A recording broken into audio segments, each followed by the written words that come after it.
Lakini mimi shida yangu ni hii. Akina Karima Story, akina SNS, Simulizi na Sauti, akina Millard Ayo, akina Elmando wa Bongo 5, akina Crown Media wenyewe wapuzi. Wakati michafuko ilikuwa inaendelea, walikuwa wamenyamaza kimya. Na tuseme basi ni walikatiwa mitandao. Hawatetei wananchi. Tuseme walikatiwa mitandao ni sawa.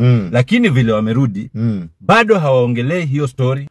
Wakati wa campaign, tuko sawa, tuko pamoja, tunatangaza campaign, mama ako hapa, Tundu Lissu wameshikwa, Heche anaenda kumuona Raila amekaziwa.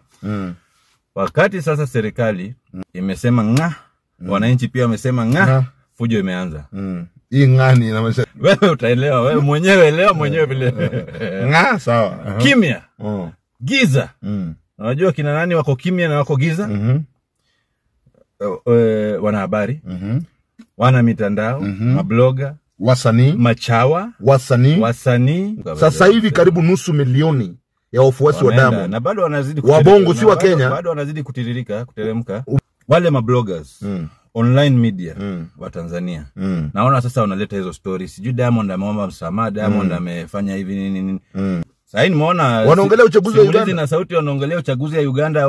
Chameleon anapashwa na wananchi wao kwa sababu anatetea siku zile. Mbona wasemi issue ya serikali ya Tanzania na kina Diamond nini inafanyika? Wanafiki.